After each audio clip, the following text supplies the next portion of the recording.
Hello, I'm Adam at abetterpianoteacher.com, and today I want to help you learn quicker and better.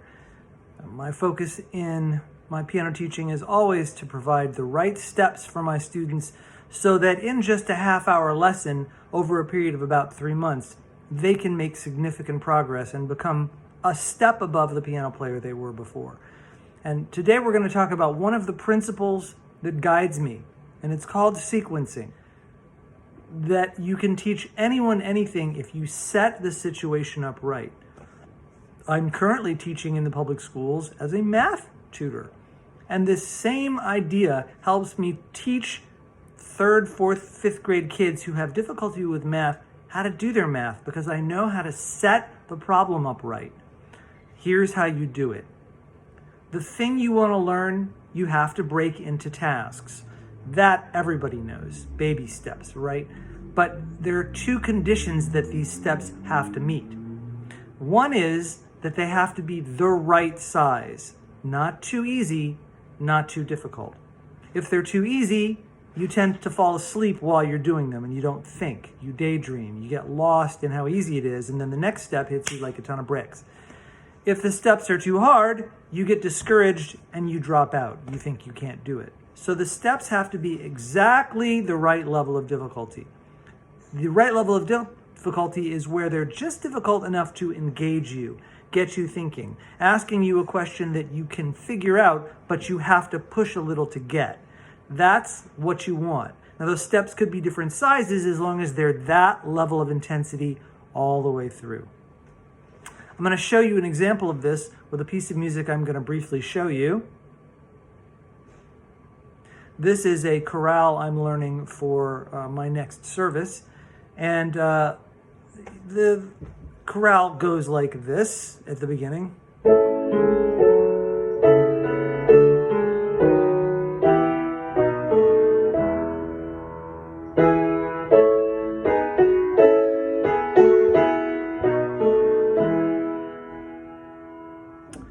Now, that's the final result, and that's because I've been practicing it. But let's say I didn't know it.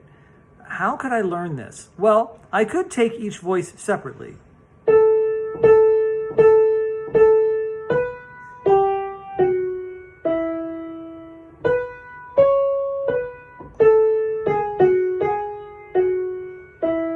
Got it. There's the soprano. Here's the alto.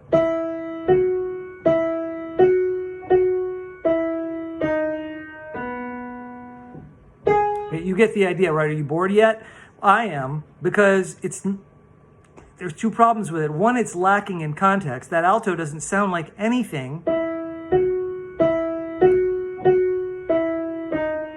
Alto lines are usually harmony lines, and without the melody, they're hard to get. So I'm not learning anything by doing this alto line. Another thing is, playing a single line is too easy for me. I'm just not into it. So a better step would be to play the soprano and the alto together as my first step.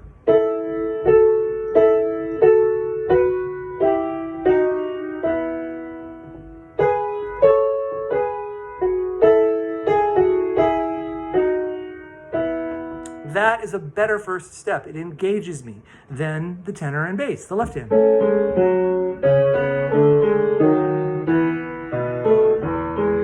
Now, if you are not as good a pianist as I am, and I'm not saying I'm great, but I'm good enough to do 2 notes at once, then you might want to do 1 note at a time, or you might want to do 1 measure at a time, maybe just the first measure. Do it again. Get the idea? You pick the task that's just hard enough for you that it bugs you a little bit, but it's not so hard that it throws you. Does that make sense? And for me, that is 4 measures, right hand only, left hand only. Okay? Now let's talk about the second condition. The second condition is that your steps have to build on one another. If I were teaching guitar, I would not do this. Hi kids, here's a guitar. Hi kids, here's a picture of a horse. Hi kids, here's 3 marbles. Those 3 things have nothing to do with each other. They might learn about a horse and marbles and a guitar, but they're probably going to forget all of that after I leave the room because those are not connected. If I say, hi, here's a guitar. Hi, here's how you hold it. You turn it this way. Hi, here's how you strum it. Each of those steps builds on one another. First, you see the guitar. Then you figure out how to hold the guitar. Then you figure out what to do with the guitar. So each step relies on the previous step as a precondition, and the precondition leads you to the next step. So what does that have to do with our Bach chorale here? Well, if I learn the right hand,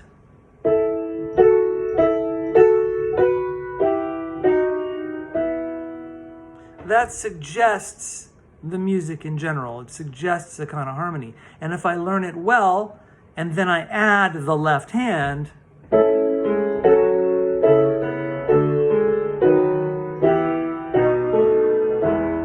then I've built on what I did with the right hand. The right hand created something, and the left hand added to it and built it up. Or I could do it the other way around, left hand first, then right hand. In any case, what I've done is I've created two steps, one which built on the other. Now, I've got this first phrase. There's another phrase after it.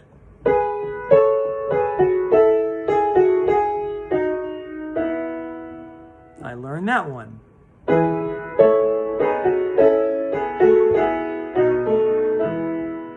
Okay, now I've done it again. Step and better step.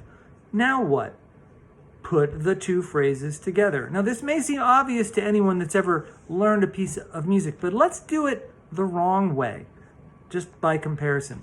Hey, I've got this Bach chorale. I think I'll learn the right hand.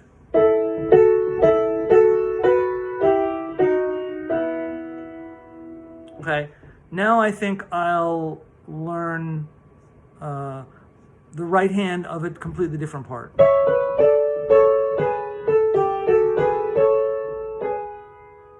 Now I think I'll learn, the bass and the alto here.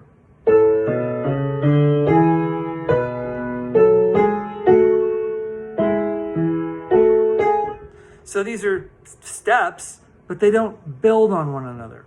Now, there may be meaning in it if you are, hyper intelligent and you're easily bored and you want to learn spots that you can then fill in. That's a possibility. But if you're just, ordinary person, ordinary Joe trying to learn, you want to find steps that build in a way that are logical, Let's say you've learned the whole thing. Let's say you can play the whole chorale perfectly.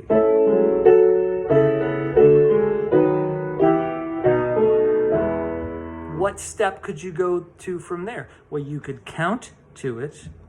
4, 1, 2, 3, 4, 1, 2, 3, 4. That step is a step up because it ups the pressure on you, but it requires that you know the music to do it. It builds on the previous step. Want another step? 3 times perfect.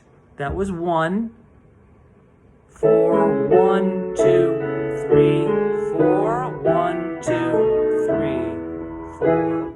Again, 4, 1, 2, 3, 4, 1, 2, 3, 4. The 3 times perfect step is a step up from what I did previously with the counting, because now I have to do it harder. It's another step that's challenging me, but it comes out of the work I did previously. I could just start by saying, hey, can I count this? Then I could split the hands up. Then I could try 3 times perfect. But those steps are out of sequence. They don't help me like this one is. Learning how to craft these steps that are both appropriate sizes and sequential make the task of learning not only easier, but more fun and more effective. If you have a learning task you can't break up, something you're trying to figure out how to break up, and you need help, I am available to you. Please contact me at abetterpianoteacher.com, and I will help you break the task up. If there's anything else I can do for you, please leave me a comment below. And as always, I'm trying to be a better piano teacher.